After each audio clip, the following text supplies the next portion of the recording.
हमारे साथ भागलपुर मध्य ward number 29 के भावी जिला पंचायत सदस्य पद प्रत्याशी पंडित देवेंद्र कुमार मिश्रा जी से खास बातचीत करेंगे। मिश्रा जी, बहुत बहुत स्वागत है आपका हमारे चैनल में।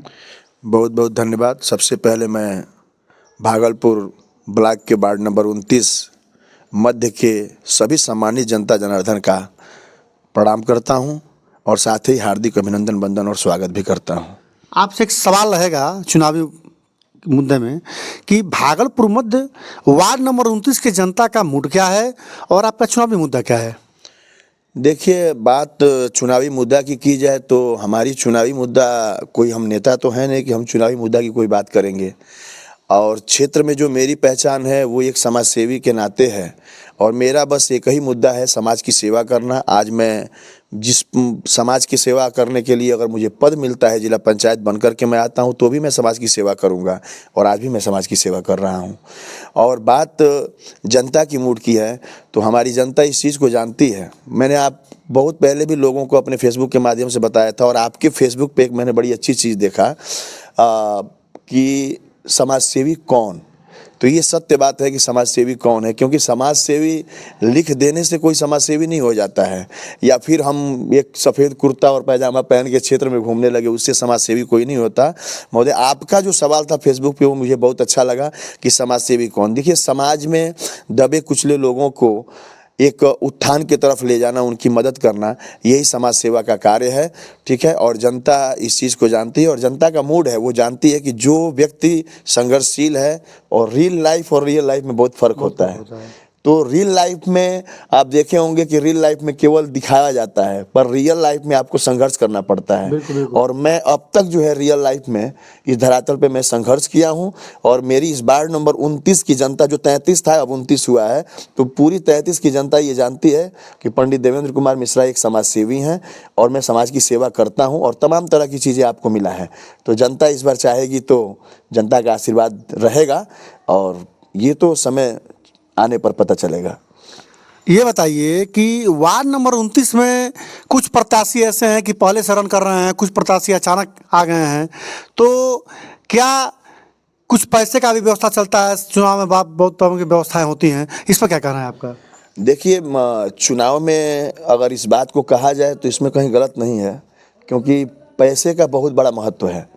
लेकिन अगर हर जगह पैसे को देखा जाए तो ये हमें लगता है कि उस प्रत्याशी के लिए मूर्खता की बात होगी जो पैसे के बल पे चुनाव जीतने का प्रयास कर रहा होगा। क्योंकि मैं ये जानना चाहता हूँ आपसे कि जब 5 बरस में जब चुनाव का समय नहीं आता है तो आप कहाँ रहते हैं, और जब चुनाव का समय आता है तो आप पैसे दिखाते हैं, कंबल दिखाते हैं, साल दिखाते हैं, जनता को बताते हैं कि मैं ये दूंगा। लेकिन आप इतने 5 वर्षों के बीच में उस जनता को 1 रुपए की दवा के लिए कभी आपने पूछा? नहीं। तो जनता ये मूर्ख नहीं है, ये तो सभी जानते हैं कि बसंत आया है बरसेंगे सावन। हाँ, तो ये लोगों को देखिए कोई बहुत वो चीज़ें नहीं है। हाँ, बात रही प्रत्याशी की, तो कुछ चीज़ें तो प्रत्याशी का बढ़ेगा इसलिए कि जातिगत चुनाव की जो रणनीति चल रही है लोगों की, ये लोगों का भ्रम है कि हम जाति, केवल एक विशेष जाति से चुनाव जीत जाएंगे, ऐसा कुछ नहीं है। और इसी आधार पर लोग पैसे का बल लेकर के आए हैं और ये केवल बस आपके बीच में यहीं पे हैं और ये तब अभी जब तक चुनावी मुद्दा चल रहा है तब तक ये लोग दिखेंगे और उसके बाद 5 बरस बाद ये कोई यहाँ दिखने वाला नहीं है। बताइए कि आप समाज सेवा करते हैं और लोगों के लिए मैं देखा हूँ कि लोगों के लिए आप प्रशासन से एकदम सीधा लड़ जाते हैं, चुनौती ले लेते हैं प्रशासन से। प्रशासन के लोग से चुनौती लेना बहुत आसान नहीं होता है और उसमें मुकदमे भी हो जाते हैं और कई तरह की दिक्कत का सामना करना पड़ता है। इसको किस रूप में देखते हैं आप? देखिए, एक सबसे बड़ी बात मैं आपको बता दूं, जब कोई दबा कुचला व्यक्ति, कमजोर व्यक्ति जब समाज में उत्थान करने लगता है तो उस व्यक्ति से लोगों को द्वेष होने लगता है। वो लोग देख करके उससे जलते हैं कि आखिर ये व्यक्ति आगे कैसे बढ़ रहा है। तो मैं आपको बताऊं कि समाज की सेवा करने के लिए बहुत सारे संघर्ष करने पड़ते हैं। कभी कभी तो ऐसा भी होता है कि आपके पास पैसे न हों और सामने वाले को ज़रूरत पड़ी तो उसे भी व्यवस्था करके देना पड़ता है, उसकी मदद करनी पड़ती है। और बात रहेगी प्रशासन की, तो प्रशासन भी इस चीज़ को जानता है कि कौन लीगल है और कौन अनलीगल है।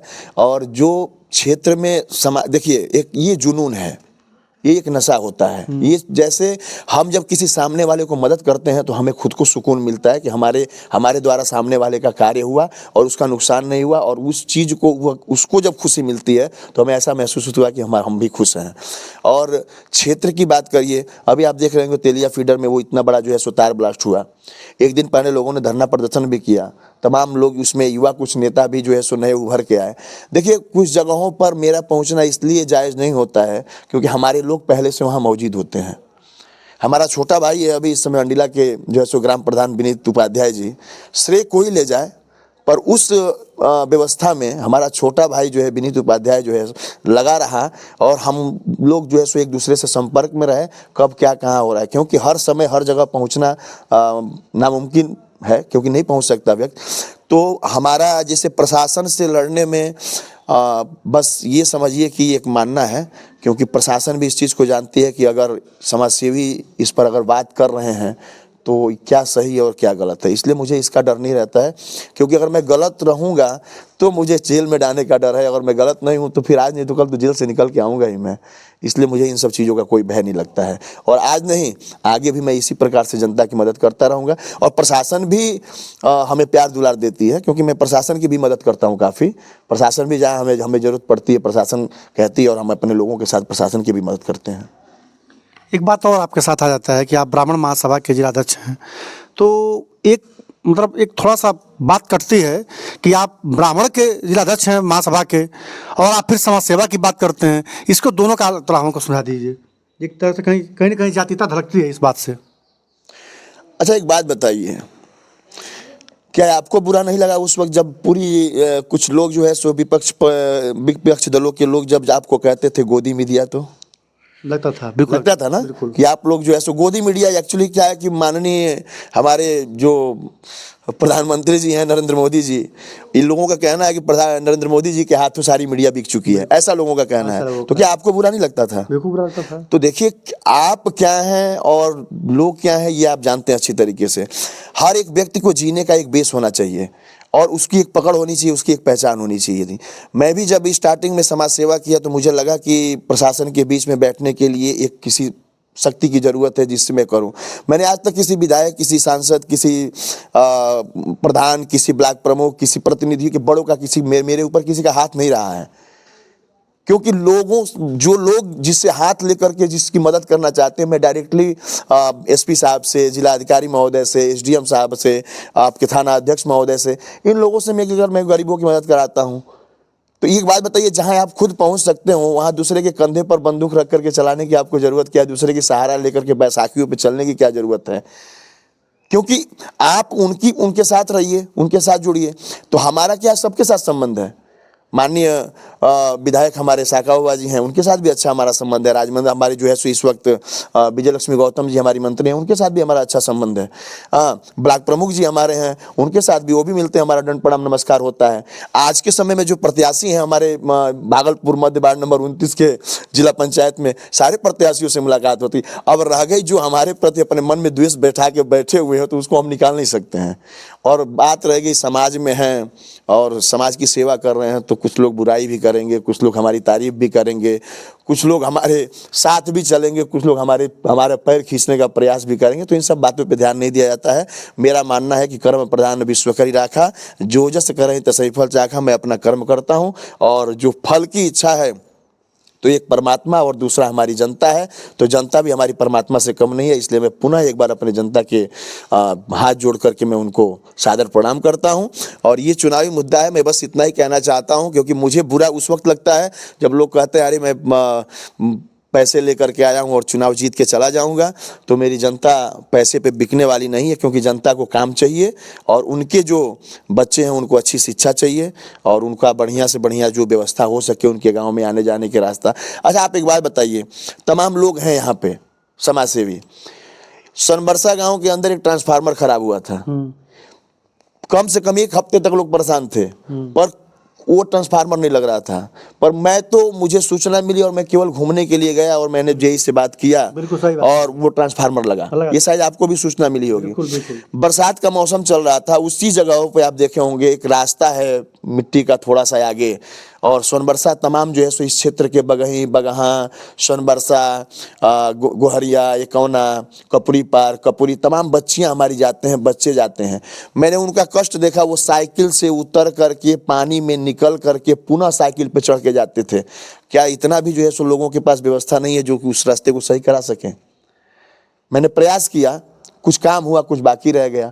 क्योंकि देखिए, पैसे की बात तो सच है कि पैसा चाहिए पास में, लेकिन ऐसा नहीं है। हम तो जनता से पैसा लेते हैं और जनता के काम में लगा देते हैं। जाते जाते आपसे एक सवाल ये रहेगा कि भागलपुर वार्ड नंबर 29 की जनता को क्या कहना चाहते हैं, क्या संदेश देना चाहते हैं? देखिए, भागलपुर की जनता को मैं संदेश यही कहना चाहता हूँ कि आप शिक्षित हैं और ये जो आपका भागलपुर क्षेत्र है, देवराहा बाबा की पावन पवित्र धरती है और ये चुनाव की एक बहुत बड़ा जो है ये मतलब एक इसको हब कहा जाएगा। तो मैं यही कहूँगा जनता को कि आप एक बार जाने, पहचाने और आपका जो बहुमूल्य कीमती वोट है उस वोट को एक सार्थक जगह पे लगाएं, जो आपके बीच में जो प्रत्याशी बन करके आए, जीतने के बाद आपके बीच रहे। क्योंकि चुनाव जीतने के बाद और वो कहाँ चले जाते हैं ये तो आपको भी पता है। बाकी मैं किसी प्रत्याशी का नाम नहीं लेना चाहूँगा, क्योंकि मैं भी जब क्षेत्र में घूमता हूँ और तमाम तरह की चीज़ें मुझे सुनने को मिलती हैं। ठीक है, आपने बहुत बहुत हमारे बेशकीमती समय दिया, इसलिए आपको बहुत बहुत धन्यवाद मिश्रा जी। बहुत बहुत धन्यवाद आपका भी।